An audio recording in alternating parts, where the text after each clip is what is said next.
The Creature Files, presented by the Department of Mythical Wildlife, with your hosts, author Todd Calgi Gallicano, Christopher McClary at the Sightings Desk, and resident skeptic Vic Afsahi.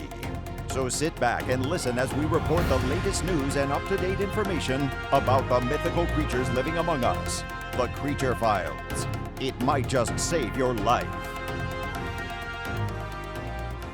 Hey everyone, and welcome to The Creature Files, the show that's all about mythical creatures, and that includes cryptids and creatures from folklore, whatever might be lurking in the woods or in the waters or the skies above. I'm your host, Todd Calgi Gallicano, the author of the Sam Lennon Adventure Series from the files of the Department of Mythical Wildlife. And you can visit us online at mythicalwildlife.com to learn more. I'd also like to remind you that Book 3 of the Sam Lennon Adventure Series, Search for the Swan Maiden, releases April 13th, 2021. And if you pre-order and email a picture of your receipt to info@mythicalwildlife.com, you'll receive a signed personalized book plate and a video of yours truly reading the prologue. Now it's time to say hello to my co-host, Chris McClary at the Sightings Desk, and our resident, not so skeptic, Vic Afsahi. Hey guys. Hey. Howdy. Hey guys. Okay, on to my background. As many of you know, every book in the Sam Lennon Adventure Series features a few of our national parks. And to honor that on the podcast, my background will always be a national park. However, today we're going to change things up and talk about someplace special. And it relates to today's topic. Behind me is the McClintock Wildlife Management Area, also known as the TNT area. It's about 5 miles north of Point Pleasant, West Virginia. It offers rustic camping, hunting, and fishing, but it is also notorious for its connection to our creature feature. And this is a big one. We're actually going to skip today's Sightings Desk to talk about it. Chris, you want to tell everyone what we're covering today?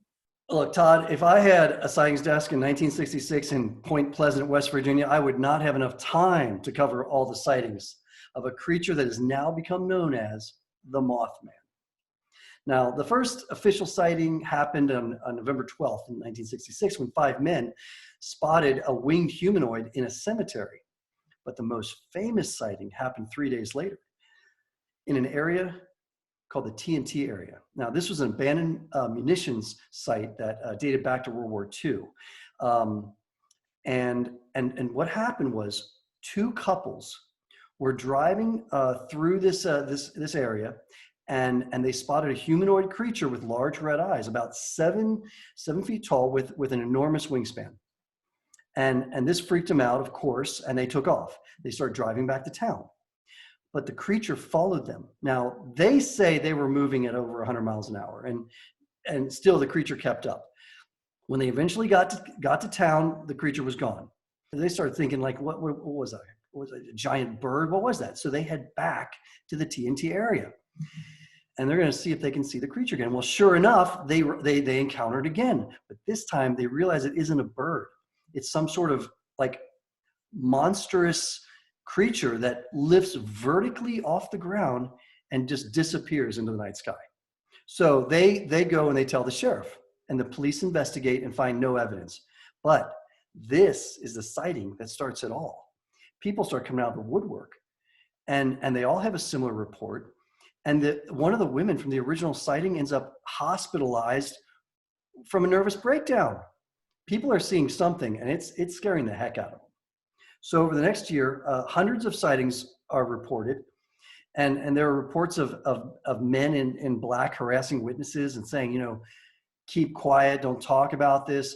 Well, the sightings all seem to lead to a horrifying tragedy in 1967, which is the collapse of the Silver Bridge over the Ohio River, killing 47 people right before Christmas. Now, I'm not saying there's a correlation here, but a lot of people believe that sometimes these sightings are sort of warnings, or they're bad omens. And after that horrific event, there weren't any sightings for a while. And eventually they picked up again, I believe in the 80s. But who knows? Who knows?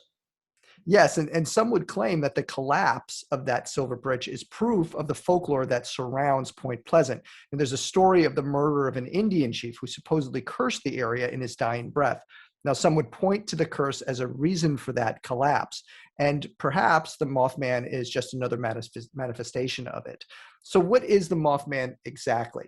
Now, it's hard to say, as there have been a lot of differing reports. Generally, the creature is described as bipedal, winged humanoid. He isn't like a moth, as the name suggests, but more like a large humanoid owl. It reportedly stands about 7 feet tall and has a massive wingspan of about 10 to 15 feet. It also has red glowing eyes, with some claiming the eyes are actually in its chest. Now, the creature instills extreme fear in witnesses and has often led to psychological repercussions for those who have laid eyes on it. And many claimed that they sensed a feeling of pure sort of evil. It doesn't walk well, apparently. It shuffles like a penguin, but can fly very fast. Now, we have seen other cryptids like this before. We even covered a sighting of Owlman in a past episode, a very similar creature. And we've also had some reports of Mothman that seem to point to actual mythological creatures, like Garuda of Indian mythology. Some believe the Mothman is a harbinger of disaster, and they point to the numerous sightings that correspond to horrific events, like the Silver Bridge collapse. Author John Keel is well known as one of the foremost investigators of the Mothman. He wrote a book called The Mothman Prophecies, which discusses the numerous sightings, as well as their possible connections to paranormal phenomena and UFOs. A film with Richard Gere was made in 2002 that was loosely based on Keel's experiences. Vic, what do you have to say about the Mothman? Yeah, the phenomenon of the Mothman is interesting. There's a little bit of a variety, like you're saying, in what exactly this creature is, whether it's a bat or whether it has feathers. You know, some kids have been reported to find a stash of very large feathers, but at the same time, people swear that it's more of like a bat-like creature. The one thing that people do agree on is that it does have the glowing red eyes, but even the nature of the beast is under question, whether it's an apparition type of thing where it can just appear in your living room, or whether it can physically manifest and walk around the roof of your house.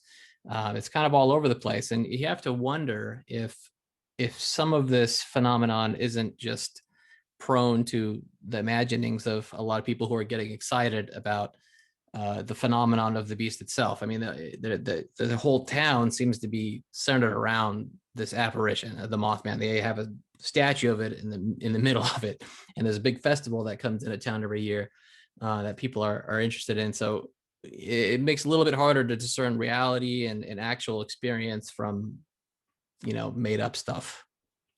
But hopefully I think our guests can shed some light. Now, I invite everyone to watch The Mothman of Point Pleasant, as well as The Mothman Legacy, both available on Amazon Prime, as well as other streaming services. They are the de facto documentaries on the subject. In fact, our next guest is featured in The Mothman Legacy, and we're very lucky to have him on. Steve Ward has been fascinated by the unexplained for over half a century. Steve's main area of research is what some would call the high strangeness, or window areas, as Mothman investigator John Keel dubbed them, where disparate types of paranormal phenomena all seem to occur in the same location. He believes that studying these paranormally active locations may be the key to understanding what the origins behind these manifestations are. Hey, Steve, thank you so much for joining us today.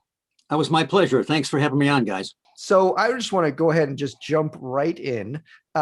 We'd love to know how you got involved in this story. You know, were you interested in this sort of phenomenon before, or was this something that sort of brought you into this world?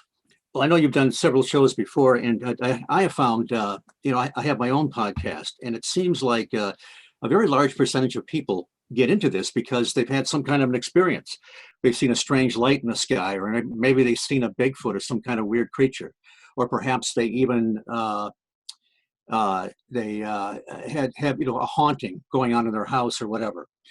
And I've had one really kind of strange experience, and in fact, it was after I was in the TNT area that we would be talking about, where the Mothman was first seen. But I started out, I guess, as kind of a science fiction fan, and then one fateful day, a friend of mine came over, and I don't know if any of you youngins are old enough to remember a TV show called You Asked For It. They used to people you would write in, and they would, all kinds of things they'd want to see. Well, apparently, I didn't even see this, but my buddy Bill was all excited. He said, "Steve, there were real flying saucers that went over this town."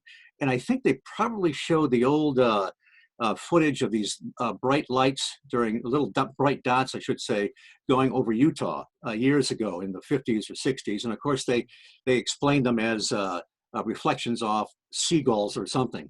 But didn't matter. The idea that there could be real flying saucers coming to Earth was fascinating. And then shortly thereafter, I was introduced to the books of Frank Edwards. Frank Edwards wrote those great anthologies like Strangest of All and Stranger Than Science. It was my first introduction to the Flatwoods Monster and the Kelly Hopkinsville Goblins and all that good stuff. Unfortunately, he also covered things like moving coffins, and I didn't like that at all. So I skipped the ghost chapters and went right to the good stuff. So that was a little bit of a foundation. But then the year 1966 was pivotal. March of 1966 in Michigan and other parts of the Midwest, there was a huge UFO wave. And if you know your UFO history at all, that was sort of the swamp gas era, where Dr. Jalen Hynek, when he was still attached to Project Blue Book, and now, of course, there was a TV series recently about Blue Book and Dr. Hynek, very fanciful. And those of us that know the history groaned in every episode we watched. But he was still kind of attached to Blue Book. And even though Hynek began to see that there was really something substantive to this, people were really experiencing something, he was still kind of in the debunking role. He still had those sort of apron strings with the Air Force. And so he said that some of the sightings might be swamp gas. And of course, that explained UFOs throughout history for the press. And so that was kind of known. I always call that as the swamp gas era. But for a kid in junior high school, when you had alien spaceships landing in your own backyard almost, that was really cool, because some of the that was the same period of time when Betty and Barney Hill, their abduction case was first talked about. It was covered in a slick publication called Look Magazine. It was treated seriously by some of the media outlets. But then that following November was one of the first sightings of the Mothman, this winged humanoid that chased two couples down Route 62 just north of Point Pleasant, West Virginia. And it went across the wire services all over the world. And this was even before he got his name. It was just some kind of large bird-like creature with red glowing eyes. And so I guess that was it, man. That kind of determined what I would be doing as far as my interest and what fascinated me for the rest of my life. You mentioned Mothman. Now, how would you sort of explain the Mothman legend to someone who didn't know anything about it? I mean, we talked a little bit about it before you came on, but how would you sort of describe it to someone that was just first learning about the Mothman? It sounds so odd because it didn't necessarily look like a moth. Right. So maybe some of that. I'm glad you said that, because that's the first thing. It was I guess that the story goes, we don't even know who coined it. We should probably find out who it was, and they should get some kind of award, I think. Some creative copy editor dubbed him Mothman. Now the Batman TV show was going on at the time, so I'm sure it was just a play on the name Batman. If there had been no Batman TV show, Mothman might have been called Batman, but he's already copyrighted, so they had to go somewhere else. But you're right, it didn't look like a moth. It was the descriptions. Now John Keel was the investigator that went on the scene. He was there off and on several times over that year between November 1966 and December 1967. And he talked to a little over 100 people during that time period, and they all kind of gave it pretty close to the same description. Now, there were some cases where people saw something completely different. Tom Urey, who's talked about in the Mothman prophecies, saw essentially a thunderbird, a large bird that he couldn't identify, that had about a 10 or 12-foot wingspan.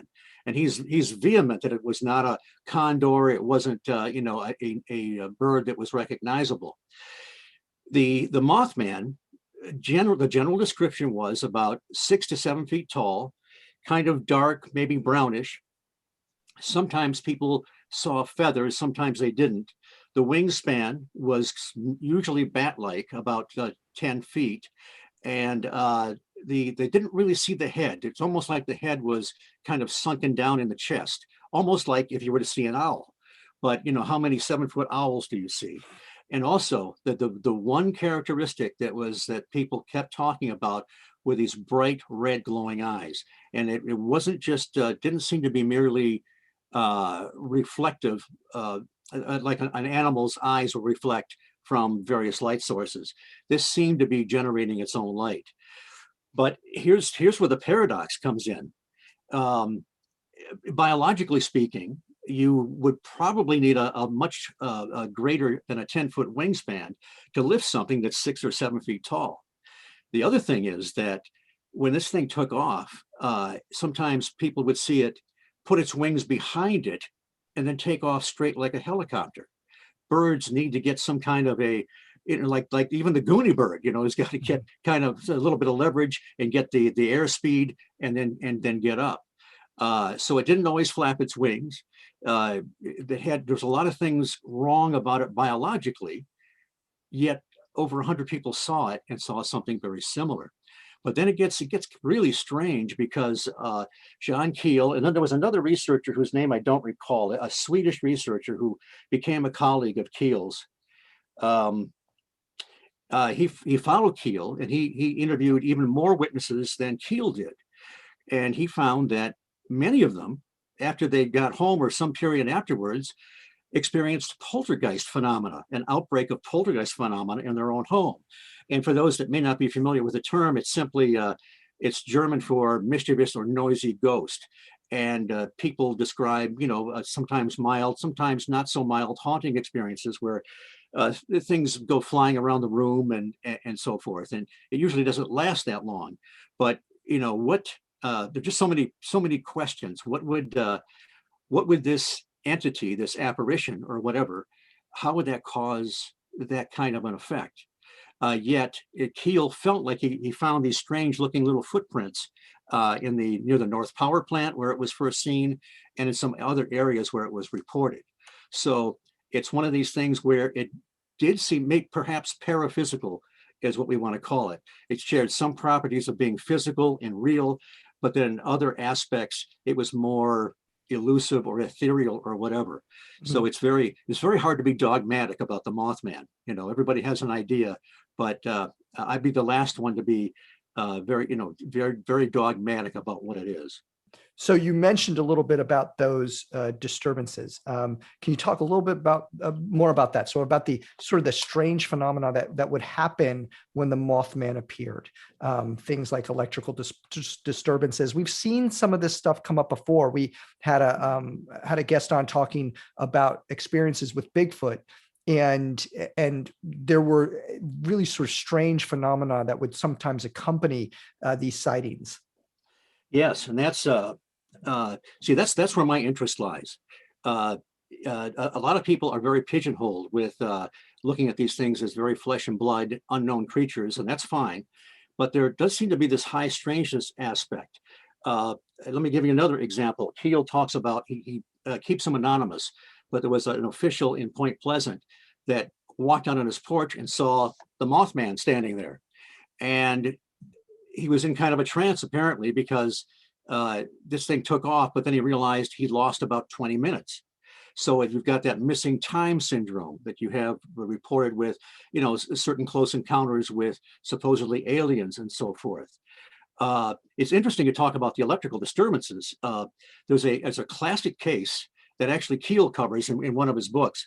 By the way, the book that really changed my perspective by John Keel came out before the Mothman Prophecies, and it's called UFOs Operation Trojan Horse.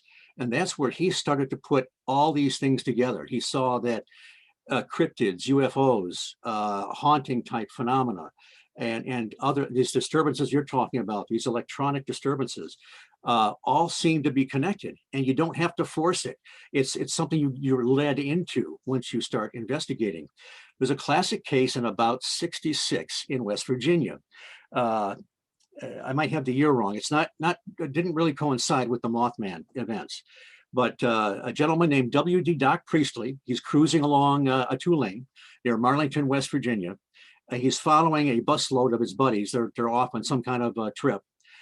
And all of a sudden his car stalls and rolls to a stop.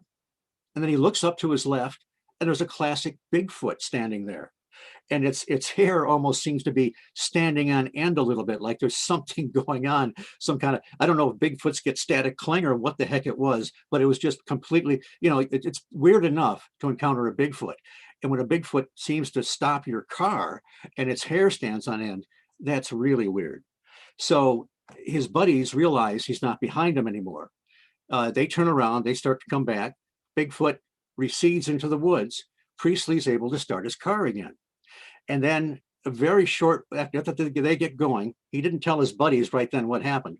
Who would? And he took off in a very short distance. His car starts to stall again. The engine started sparking and actually burned out. And there's his buddy or his kissing cousin standing right there on the road again. There's a few cases like this where the proximity of cryptids seem to do this. And Ron Moorhead is has been a Bigfoot researcher since the early 70s. He's the one that captured those recordings of the Sierra Sounds that we've probably all heard. He and his team were out there in the Sierra Nevadas for years. And they got these phenomenal recordings, but they also found out that their batteries were being drained.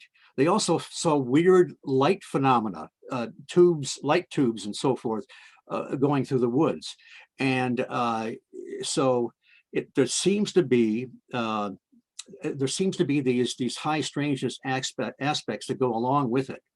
But we can even get deeper into that because Keel discovered that Keel had this great catchphrase. It was, ask the experiencer what they had for breakfast. Now, what he meant was not literally whether he had post toasties or not, but find out all about the individual. If they had a UFO sighting, he wanted to find out all about them. And he would find out that they would be people that would have the electronic disturbances in their house as a matter of course, TV sets going out, strange phone calls, strange visitors. They would have the so-called bedroom invaders, the apparitions that show up near the house. And I've talked to a couple of people on my show that did have missing time, and they underwent the regressive hypnosis to try and recapture the memories. But they also had all kinds of other experiences. Just briefly, this one lady I talked to from New Hampshire, she was experiencing shadow people. They were experiencing classic haunting phenomena in their house. Both their boys were seeing orbs, light orbs inside and outside the house. They had seen this large black triangle come over their house, and they realized afterwards they had a half hour of missing time. So even before she recovered these memories, when I asked the right questions, she had all these things happen to her. And then I said, I know this is going to sound like a strange question, but have you ever seen anything like a Bigfoot or some kind of a undocumented animal? And she said, well, no. And then she said, well, wait a minute. My mother-in-law and sister-in-law both saw something strange near the property. And it was panther-like, but standing on two legs. They both saw it, and it was seen at two different times. So if I had been kind of frozen in the 1960s where I thought, aliens were coming from Alpha Centauri and they would jump out of their craft and take soil samples, I would have never thought to ask all these other questions. It's researchers like John Keel and Rosemary Ellen Guiley, for example, that set the trend where you could find out more about people and find out that certain people are repeaters and experiencers, apparently. Now, I'm not one of them, so I have to talk to people that have had those experiences to find out about them. Now, on that, I watched the Mothman Legacy documentary, and there was some discussion about the concept of vortexes and portals. Oh, yes. With regard to the Mothman. Can you tell us a little bit about that sort of phenomenon? Well, again, John Keel, ahead of his time. Even before Trojan Horse, I think, he wrote a book called Strange Creatures from Time and Space. And it was, I just have to say, it had this great, remember Frank Frazetta, the painter that would paint these great science fiction covers and horror covers or whatever? He painted the cover for that, and it's beyond awesome. But later on, the book was republished and called the Guide to Mysterious Beings. And in there, Keel first introduced, before he got into the really heavy stuff, he introduced the idea of window areas. And he was trying to come to grips with and show people that, look, these creatures just kind of show up. Bigfoot shows up all of a sudden, sometimes even near urban areas. And they scare the heck out of people. A lot of credible people see them. They leave footprints, sometimes hair samples, and then they're gone. So what could possibly explain this? So he was suggesting some kind of, he didn't use the term vortex, I don't think at that time, or portal, which is more common now, but that was kind of his idea with the window area idea. And he went further than that. Now, Keel's thinking wasn't static. As you can tell, I'm a devotee to the Church of John Keel. This guy was so far ahead of his time. And he and other people like Jacques Vallée is another name I'd like to throw out there. But he used a term, and he used it as a sort of a literary device, ultra-terrestrial. And he borrowed the term from his colleague, Ivan Sanderson. Now, Ivan Sanderson was a well-known cryptozoologist. He's the guy that wrote The Abominable Snowman, Legend Come to Life, decades ago. Also wrote great books on UFOs. Well, Keel used the term ultra-terrestrial to sort of, he believed that a lot of these things that were happening may in fact be a natural condition of the planet and not something off-world. He even hypothesized the idea that the only reality, objective reality about some of this might be the strange meandering lights. And he thought perhaps people would see these lights and be programmed somehow. Some would see a hairy, shambling biped wander into the woods. Other people might see a giant spacecraft overhead. Sometimes people are in groups where they see a mysterious light or the UFO and others don't see it. Some are tuned in, some aren't. So he thought perhaps, and he used a term, and I love this term, a transmogrification of energy. The only other place I've ever seen that is in the Calvin and Hobbes comic strips, where Calvin gets out his transmogrifier in his imagination, of course. But he thought that perhaps, now he wasn't saying that these were hallucinations. They might have some temporal reality, might be paraphysical, but he wasn't that concerned with the way the craft looked. He didn't care if it had a dome or how many portals it had, because if you look at the sightings that people describe of strange craft in the sky, the entities that they say that they've seen land next to them, because before the Greys showed up, we had quite a variety of these little men, so to speak. They're generally speaking, you'll find categories where there's similarities. But when you start to get down into the weeds, the specifics, there's almost none that look the same. You notice how a lot of people will say, well, Mothman was seen at Chernobyl, or Mothman was seen here and there. When you actually look at what people saw, it didn't really look exactly like the way people described the Mothman in Point Pleasant in 66, 67. You mentioned some of these other ones that have popped up. And one of the things that I like to talk about is sort of the connections that we all have with regard to mythical creatures. So it's sort of like you go anywhere in the world, you can find a Bigfoot, some variation of a Bigfoot. A lot of times these creatures sort of, they go across cultures and all around the world. And we covered the owl man. There was a sighting of an owl man not too long ago, and we had covered that. And that's sort of the idea that you look at that owl man and you go, wow, that looks a lot like Mothman. Now, maybe you could talk a little bit about sort of that connection between the Mothman and something like an entity called, the owl man. And also, I know you mentioned the Flatwoods monster. Maybe is there any sort of connection between the Flatwoods monster and the Mothman? The Flatwoods monster is a real strange one. It had these red, I guess they were red eyes, these bright red eyes. It looked kind of like the way they drew it at the time. It almost like it had it had kind of an apron or a cone shape below it, and then it had I guess arms or whatever, and it had a kind of a round head. It was in the dark. They didn't get a very good look at it. That was about 1952, I think, in Flatwoods. That's about an hour and a half, I think, from Point Pleasant. I don't know if Keel is right, and other researchers are right. The the appearance may not be that important. It may be that it projects in different ways. I mean, you have some similarities. So in Keel's mind, they're all connected regardless of what they necessarily look like. Right. They're connected because of the way, the way these people are citing them. It's potentially what they're intended to see. There's just one other thing. Nick Redfern wrote a book called Monster Files.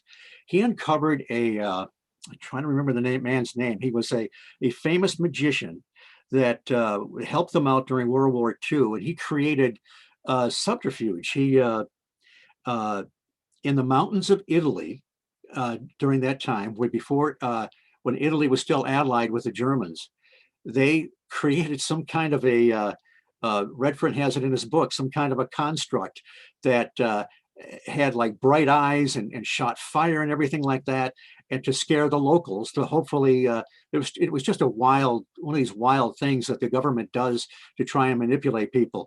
Well, you look at the illustrations of this thing, and it looks like a flatwoods monster. So take with that what you will. It could be that some of these things are actually human intervention, and they kind of get mixed in with the lore of something that might be truly inexplicable and paranormal.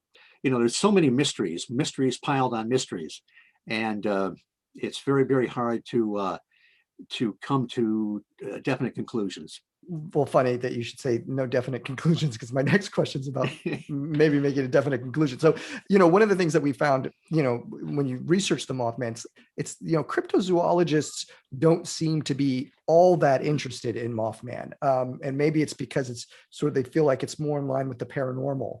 And even though there are some reports that it could be a pterosaur, or, some other kind of extinct creature. So from your experiences, what you've researched, do you believe that the Mothman is supernatural, or do you see it more like a cryptid? I don't see it as a flesh and blood cryptid. And of course, we have to be careful when we use terms like supernatural, because if something does exist, it really is natural, even if we don't understand the laws and the principles behind it. Mm-hmm. Again, Keel found strange footprints in the area. It made a noise kind of like a squeaky fan belt. There was one witness, Mrs. Thomas, toward the end of the year when this thing there was high activity. She saw it walking very quickly in the TNT area, not flying, and she described it as being kind of robotic. Well, John Keel, in some of his writings and some of his lectures, which you can find some of them on the net, said that some people that had a close sighting of it said they thought they heard something like an engine or a humming or something like that.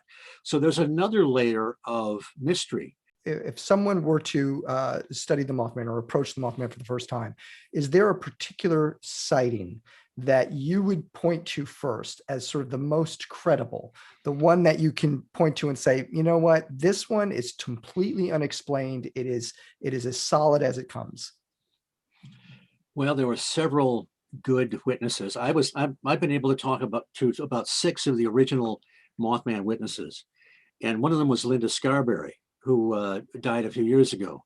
But she's one of the original people. She and her husband and Steve and Mary Mallett were the 2 couples that were chased down Route 62. And she went through the whole story. She told about how they were actually out. That was an area where lovers would park and have, indulge in romance, apparently. And they were 2 married couples, and they like to have a little fun. They'd drive up behind a car and turn their lights on, and just for just to kind of destroy the mood, I guess. And so they thought, well, we're going to go home. We didn't find any of our friends, and so as they're driving out the gate by the old power plant, that's when they first saw what became the Mothman. And Linda said it seemed like its wing was caught in the fence, and then it shuffled off and went into the old power plant. And they said, let's get the heck out of here. And so they drove at almost 100 miles per hour. And there's some parts of Route 62, you don't want to approach 100 miles an hour with the turns and everything. and it chased them back into town. She saw it several times afterwards. She actually said she saw it, and I'm talking to this lady one-on-one. She saw it out the window of her house, sitting on the roof of the house across from her, and with its wings folded. So, and she is as credible as anything. There was another lady. I'm going to forget her name now. It'll come to me. When all this was going on, she and her brother drove out to. There was somebody living in the TNT area. There were actually houses out there, and they thought they're going to have a little fun. They're going to go up to the windows and scratch on them and make them think the Mothman's there. Well, they get there, nobody's home, and as she's carrying her infant child, and they're walking back from the house, and this thing rises up from the ground. In the meantime, her brother saw some strange light up in the sky. He was trying to get her attention, but she didn't want to look at it. But this thing rose up from the ground, the Mothman with wings, and she was stunned. She actually dropped her infant child. Child was okay, but they ran back into the house. And this thing was walking back and forth across the porch. So, these people are as credible as anything. They certainly had some kind of experience. Was it a physical creature? Was it an apparition? I'm not sure. But when you look at the core of the original witnesses, and by the way, Jeff Walmsley, who is the co-founder of the Mothman Festival, and who's written a couple of books himself. He also is the curator of the Mothman Museum. Very well done. He wrote a couple of books called Mothman Behind the Red Eyes and Mothman, the Facts Behind the Legend. He went back and interviewed a lot of the original people plus others, so that, how when time goes by, you think, long time ago, it's probably a myth. It's probably not real. No, he went back, he corrected some of the errors, he found new people, and really established that those are two good books to find more recent versions of what happened. And you'll come away with thinking that, boy, there's something really happened there. I mean, sure, we're dealing with folklore today, but folklore has roots, as you well know, has its roots in something real, and it really did. Now I'm going to bring in my co-hosts, Vic and Chris. Chris, do you have any questions for Steve? I really appreciate your breadth of knowledge, your research. You're so well read, and it's a real honor to have a subject matter expert on the show that can really reference all these things. And a couple of things you said that really stuck out to me. One, you were talking about the power plant, and we were talking about electrical currents earlier. So I find it interesting that, if it's hanging around a power plant, and I do think that electricity and energy and all that plays a big part in how these things move around. I mean, we talk about portals. I tend to think also about gateways and other dimensions. And the other thing I think that popped into my head early in this conversation, which I hadn't really thought of before. I was raised in a Christian home, and if you go back to Old Testament and people being visited by angels, and even the way sometimes demons are described, large segment of the population believes in that spiritual warfare and that other side of that other dimension, the spiritual dimension. So I almost wonder if, that some of that could play into this, these phenomenon. And then, everyone having different kind of experiences and descriptions and happening all over the world. So I don't know. I think there could be something to that could start to explain a little bit of these phenomena. I agree. In fact, I didn't know how far you wanted to go into it, but there's a book by Nicholas Remy called Demonolatry. Now, he was I think he was a witch hunter. He was not a nice man. He would interview women accused of witchcraft. And, it wasn't, I don't think he read them their rights, if you know what I mean. Sure. But there was a real belief in that they were consulting with contacting demons. If you look at now, I don't know that I believe in a literal demonic entity, but a lot of this, the stuff we're talking about may give rise to that belief. You know what I mean? Exactly. But if you look at the demons they were supposed to be contacting, very similar to modern day Men in Black. The hat, the dark clothes, the hand. John Keel would talk about these long tapering or misshapen fingers. The same with demons. There was always something wrong with them, something not quite right. Just in the same way the Air Force officer wasn't, didn't have the right insignia or whatever. There's a lot of interesting patterns there. But again, we may not be dealing with real physical principalities or whatever. So, and there's even, I don't know how far you want to go into this, but the demons weren't supposed to have vocal cords. So when they spoke, their voice seemed to be just out somewhere. Well, there are several cases where people supposedly have encounters with the UFO pilots that sometimes they have a speaker, sometimes they don't. Sometimes it's not telepathy, but that voice seems to be out from projected from them somehow. There are many cases where, well, there's even, if you want to get into folklore, if you look at some of the, there's a great book, The Fairy Faith in Celtic Countries by Evans Wentz. It was written in 1911.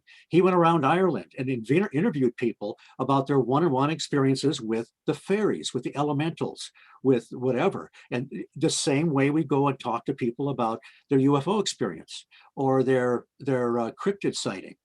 And when you look at it, there's so many parallels. I mean, we know about missing time, right? Well, people had missing time when they had encounters with the fairies. They would, the boy would think he's playing with the fairies, throwing the ball back and forth for a couple hours. They were gone all day. They, instead of being whisked away to the medical examination, that unscheduled medical examination that so many people talk about, they might go to the underground kingdom of the fairies or a cavern or whatever.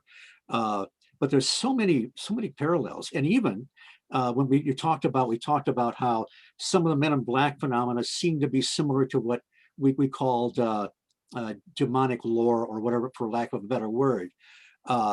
Sometimes, if you looked at the leprechaun or whatever, and the modern day UFO pilot, the only thing that's different is that one is wearing a green tunic and a red cap, and the other one's wearing kind of silver coveralls. Because here's another interesting aspect. We all know about the gray aliens with the big heads and the big black eyes. They really didn't seem to show up in mass until late 70s, early 80s, around the advent of Close Encounters of the Third Kind and Whitley Strieber's books on communion. Now, you could find an alien encounter, if that's what you want to call it, where they look similar. But for the most part, if you look back in the 50s, 60s, and 70s, the aliens had quite a variety. Let me throw another layer on this. Albert Rosales is a great researcher who has created a body of humanoid reports. He has a series of books out documenting them, about 15 of them now, starting from 01 AD all the way up to the present, or 2015. And these are, he calls it the others amongst us. So they're not all necessarily aliens per se, but they're other encounters people have had over the years. Well, another man named Ahmad Jamaluddin, who I don't know a lot about, except that he's written several articles for the Flying Saucer Review, which was a great British publication that started in 1955, documenting all this stuff. He wrote a book called, I think, 60 Years of Suppressed Evidence, and it's about humanoid reports. So he took Albert Rosales' database and he plotted it all together. He found out that when these, he calls them humanoid migrations, when they break out, so to speak, they're in a relatively small area. Credible people are seeing basically the same thing, but they follow certain patterns. For example, you're more likely to have that experience in November. And if it's going on at the time, there's certain times of the day that are more likely for you to see a landing with a humanoid. Noon is not a good time, but between 10 p.m. and 2 a.m. is the best time. That kind of goes along with what John Keel found out. John Keel also found out that the Wednesdays were a high day to see UFOs in the middle of the week. Why not the weekend where people are out, partying?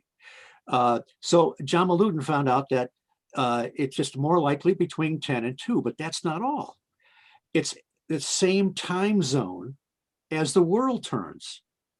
It's fixed as if the entry point or the manifestation point is in the same place as the world turns. It gets weirder.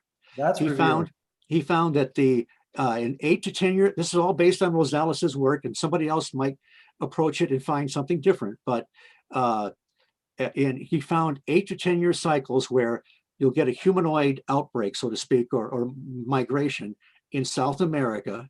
And then at some point you'll find it in North America, and then across the ocean to either Britain or the continent or Asia, and then Malaysia, and then back around again to South America in about a decade or so. And it's repeated about 4 or 5 times since we've been recording these things. So holy cow. I mean, if that's legit, that means, but also his point is, he says, that means that, if people are lying or hallucinating, they don't lie and hallucinate in patterns. All right, Vic, do you have any questions for Steve? Yeah, and Steve, once again, thank you for being here. The amount of information you've accumulated and the way you present it is very enlightening and fascinating, and I really appreciate it. Well, I'm 68 and I'm a geek, and I've been following this for decades. So it's wonderful. Maybe I don't have a life, but no, really you do. More exciting than mine. I can tell you that much. I don't know. That looks pretty exciting. Is this phenomenon, particularly with Mothman, does it seem to be localized to West Virginia, or are there similar sightings all around the world, or is this one kind of? That's a good question, because I maintain that there have been it's just sort of a category of cryptid. There's been all kinds of winged creatures, apparitions, whatever you want to call them, but they don't. There's only one that actually looked a lot like the Mothman. And ironically, it was almost exactly 3 years to the day where the Scarberries and the Mallets were chased down Route 62. Almost 3 years prior in Kent, England, some teenagers were coming home from a dance. They saw a strange light go overhead in the sky, classic, lands behind a group of trees, and this thing shuffles out. It shuffles out like the Mothman did. It has the wings like the Mothman did. They called it headless. It didn't seem to have the red glowing eyes, but it had the bat-like wings. It was very similar, one of the few, to the Mothman. There was in a book of folklore, The Haunted Valley, he recounts some sightings of these large winged man-like birds in the Kanawha Valley, right up the river from Point Pleasant. And it was around World War I. And but they had kind of a reddish plume. They had nobody saw them very close. They had human-like heads, and supposedly they kept their children in several days when they saw these things. Linda Godfrey investigated about 10 years ago now, 10 years ago, what they called the Wisconsin man bat. This thing looked like kind of like a big bat, kind of very ugly looking thing. The father and son had a close sighting of it. They became ill afterwards. They had, I think, a poltergeist outbreak or haunting phenomena afterwards. So it's sort of like one of the best terms I've ever heard is a guy named Dr. Donald Ormond, who went on Loch Ness to exorcise Nessie because he thought Nessie was the water horse, an evil demon. He called all this the phantom menagerie. And that's almost like what it's like. We don't have, it's not like we have this great book on zoology where we have, certain animals that are documented and photographed and we can determine what they are. It's like we have this crazy hodgepodge of stuff that has some vague similarities, but man, when we try to focus in on them, it's elusive. It's like a will-o'-the-wisp. We really can't grab it. Yeah, and that tangentially leads to my next question. When we study other cryptids like the Yeti or whatever, it seems like there are certain patterns of physical evidence, like the Yetis will leave scratch marks on barks or torn tree limbs that are impossibly high. Does anyone seem to have any kind of thing left behind? I know maybe there's maybe feathers and not feathers, but is there anything like that people have maybe seen? Or? Not really. Just that Keel describes some odd footprints in certain areas, and nobody, as far as I know, nobody ever cast it. So no, but with even there's seems to be some credible evidence with some DNA that's associated with Bigfoot. So people talk about interdimensional, but we have to be careful and define our terms. When we say interdimensional, do we mean it's a flesh and blood creature that can somehow move elsewhere into a dimension that we can't normally see? Or is it something like Ron Moorhead has possibly suggested in his more recent book, Quantum Bigfoot, something that sort of manifests? I mean, that can change its molecular structure or whatever.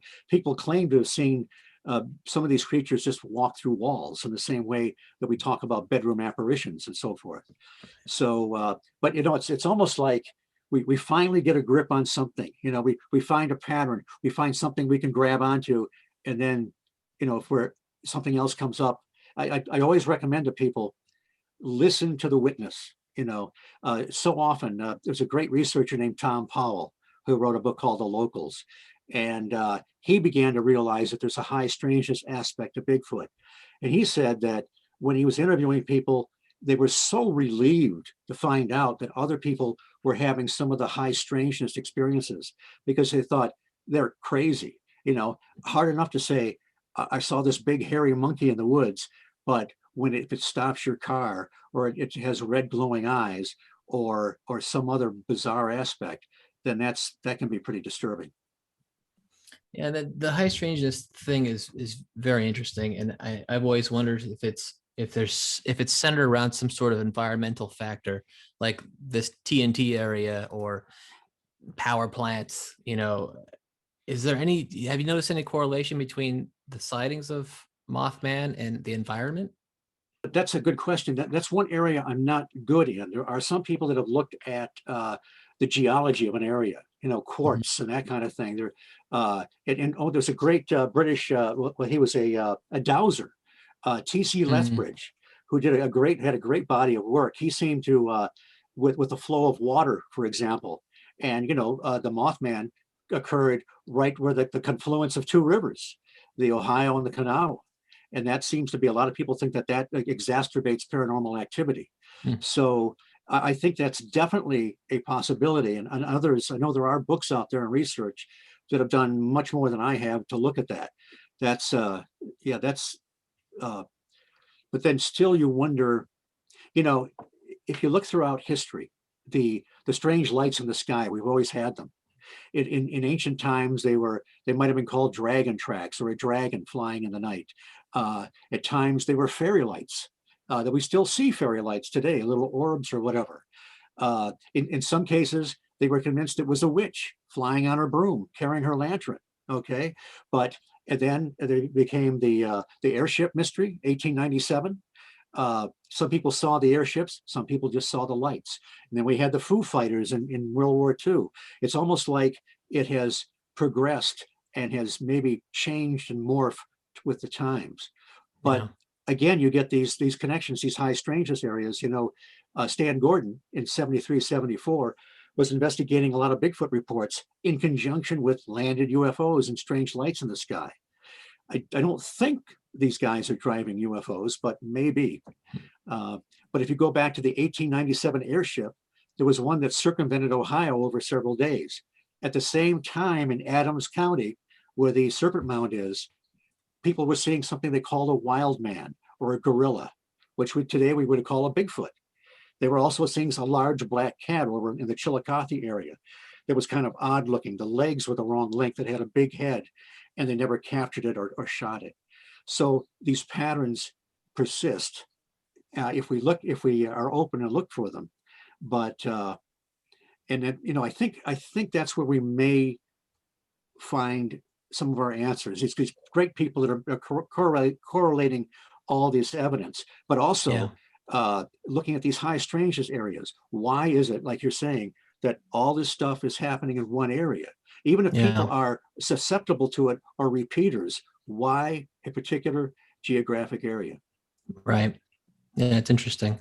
Tell us how people that want to follow your work, follow your investigations, how can they do that? I'm at Facebook, Steve Ward. If you type in Steve Ward and Battle Creek, is in Battle Creek, Michigan, you can probably find me. I have my own podcast on the Paranormal UK radio network called The High Strangeness Factor, and it comes out every week. I've got about 2 years of shows out now, and it's been a lot of fun. I've been interviewed a lot of really interesting people. And I'm also a correspondent on Mac Maloney's Military X-Files Weekly, which I usually do a fringe report, but you never know what's going to be on Mac's show. I have a Facebook page called The Phantom Menagerie. You can see me in the sequel to the Mothman of Point Pleasant called the Mothman Legacy, one of the great productions of Seth Breedlove and Small Town Monsters. I was very fortunate to be part of such a quality production, very high production values. And I actually am writing a book on just the kind of things we're talking about, the patterns, the underlying connections. And I was talking about crop circles, the folklore connection, different things that seem to stop vehicles like phantom armies and creatures and UFOs. And I usually tell a book to people that the book will be out sometime within the next decade. So keep your eyes open. Well, thank you so much for being on the show. We really appreciate it. So much great information to give us on the Mothman and all of the sort of, the high strangeness aspects of that creature. Thank you. Thank you again. Well, thank you. You guys are great interviewers, and I really appreciate it. Thank you. All right. That was Steve Ward, expert on the Mothman. Vic, Chris, do you have any final words on this particular creature? Well, I'll just say, first of all, that was a great guest, Todd. Good get. That's what they say. Really, really informative and incredibly engaging. I actually like that he was so broad. I mean, he talked about not just the Mothman, but all of the sort of similar sightings around the world and through time. And that's the part I find so interesting. One other thing I didn't really bring up. Well, I still find it very interesting that all these things take place with energetic phenomenon that goes on, electrical phenomenon, or other types of things like that. I don't know. I just find that to be curious, and I feel like there's some real answers somewhere in that realm. I don't know what they are, but that's where I think that the investigations should be going if they want to really start to unlock these mysteries. Vic? Steve was such a great guest. I mean, such a wealth of information. We could talk to him for a week and probably only scratch the surface. It is super interesting. It seems like, especially if you watch the Mothman Legacy documentary, it seems like Mothman, there's a high potential for there to be more of a high strangeness connection, and that it's more of an apparition than maybe a physical being that exists on this plane of existence. So it's interesting. It's very weird. And whether, like I say, where there's smoke, there's fire, and there's enough smoke here from so many different sources that there's something going on over there. Yeah, I agree. And it really does sort of lend itself to more of this sort of paranormal experience. And we would talk a lot about, this idea of sort of dimensional creatures and things, like when we had the guest on talking about Bigfoot and some of the experiences with the lights and such that happened. And Mothman is kind of that, he has that a lot. The idea of these, these portals and these electrical phenomena and all these kinds of strange things that happen surrounding him. So, well, I want to thank everyone for joining us for this episode of The Creature Files. We invite you to go to the website at mythicalwildlife.com and vote in our online poll, What is the Mothman? You can also report a sighting and maybe even wind up on the show. Don't forget to follow us on Facebook at facebook.com/mythicalwildlife. And if you're watching on YouTube, please subscribe by clicking below. And don't forget to pre-order Search for the Swan Maiden, which comes out April 13th of this year, 2021, the third in the Sam London Adventure series. All right. Well, thanks again. And until next time, always remember to heed your call to adventure. The Creature Files. It might just save your life.